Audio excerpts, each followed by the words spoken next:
안녕하세요. 유니북스입니다. 오늘은 스피치 리더십 중에서 말을 조리 있게 하려면 어떻게 해야 되는지 알아보겠습니다. 통상 말을 할 때 논리 구조가 형성되지 않으면 그 핵심을 파악하기가 힘이 듭니다. 그리고 상대의 말을 이해하는데도 힘들고 심지어 답답하기도 하죠. 또 30초면 전달이 가능한 내용을 두서없이 1분 이상 늘어놓는 경우도 있습니다. 오늘 강의 내용을 통해서 짧은 시간에 자신의 의도를 명확하게 전달할 수 있는 능력이 갖추어지기를 기대합니다. 그럼 대화 시 가장 많이 쓰이는 논리 전개 방식 4가지를 소개해 볼까요? 그 내용은 두괄식 표현, 토울민의 논리 체계, 정반합, 그리고 마지막으로 과거, 현재, 미래 용법입니다. 그럼 하나씩 사례를 들어서 좀 더 구체적으로 알아보겠습니다.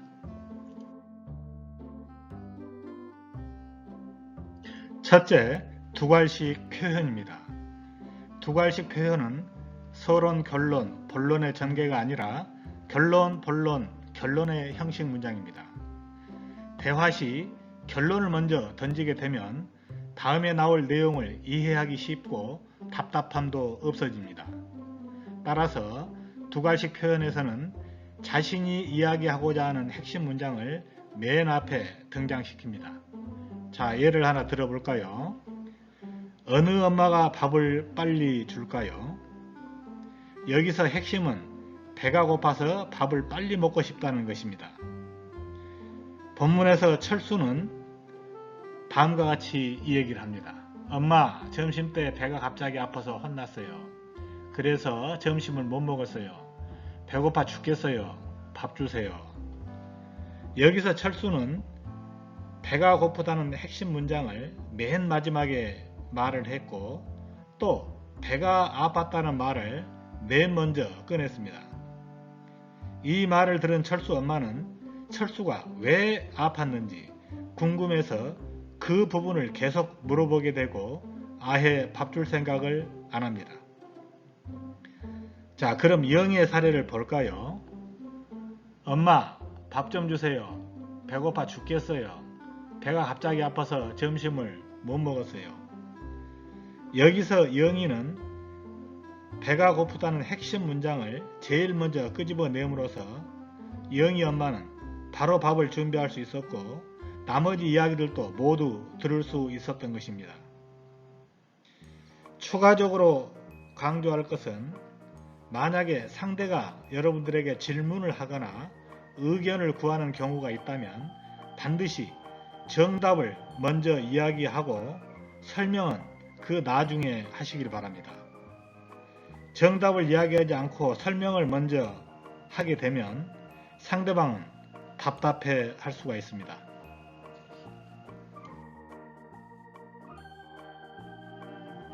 둘째, 팩트, 논거, 주장 순입니다. 통상 사람들은 어떤 팩트, 즉 사실이 있으면 논리 증거를 제시하지 않고 바로 주장을 하는 경우가 있습니다. 예를 든다면 이번 프로젝트는 비용은 들지만 아주 혁신적이다. 그래서 이 프로젝트는 채택되어야 합니다. 이렇게 팩트와 주장만을 하게 되면 채택될 확률이 매우 낮습니다. 상대를 설득시키려면 팩트와 주장 사이에 합당한 논리 증거들을 제시해야 합니다. 이 사례에서 논리 증거는 비용 대비 혁신이 중요한 이유가 되겠습니다.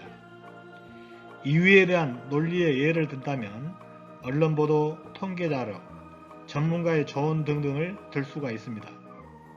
그런데 논리 증거는 하나만 제시하기보다는 3개 정도 해준다면 이 주장은 채택될 확률이 아주 높아집니다.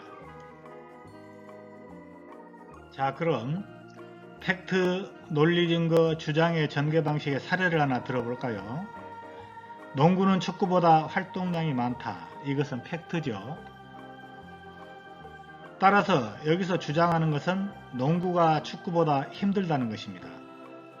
그런데 주장을 하기 전에 왜 농구가 축구보다 힘이 든지 논리 증거를 제시한 후에 주장하게 되면 그 주장이 확실히 먹힐 수가 있습니다. 그럼 전개를 한번 다시 해볼까요? 자, 농구는 축구보다 활동량이 많다. 왜냐하면 농구는 전체 공간에서 공격과 수비를 병행하기 때문에 쉴 수 있는 시간이 없다.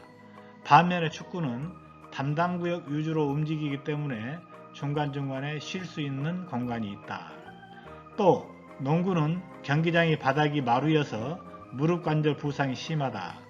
그러나 축구는 경기장이 잔디구장이어서 부상이 덜하다. 따라서 농구가 축구보다 힘들다. 자, 이 사례에서 보면 팩트와 주장 사이에 논리 증거를 제시해 줬기 때문에 그 주장이 확실히 먹힐 수 있는 것을 우리가 알 수가 있습니다.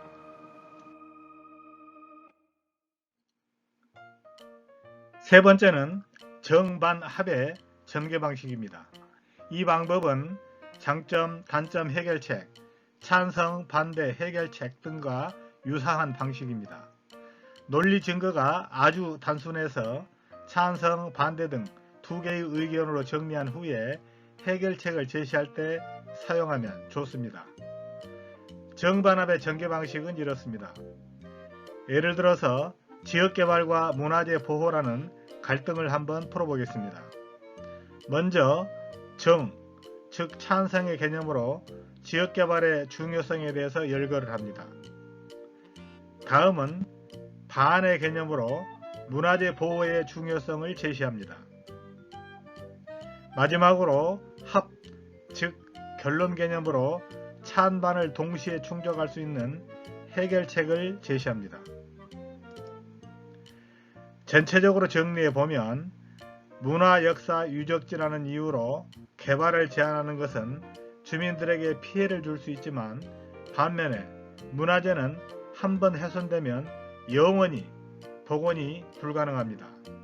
따라서 시설물을 도시 외곽에 건설해서 개발도 하고 문화유적지의 훼손도 방지하는 방안이 좋겠습니다.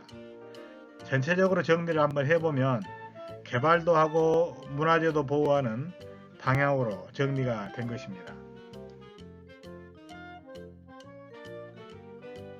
마지막으로 과거, 현재, 미래의 용법입니다. 먼저 과거는 과거 나의 상태나 경험했던 사실을 열거합니다. 그 다음에는 과거 사실로 인해서 내가 영향을 받은 것을 열거를 합니다. 마지막으로 미래 부분은 미래의 내가 변화된 모습, 즉 전망이나 기대, 행동, 의지 등으로 마무리할 수가 있습니다. 예문은 여기서 생략하겠습니다. 자세한 내용은 사통팔달 리더십 도서를 참고 바랍니다. 감사합니다.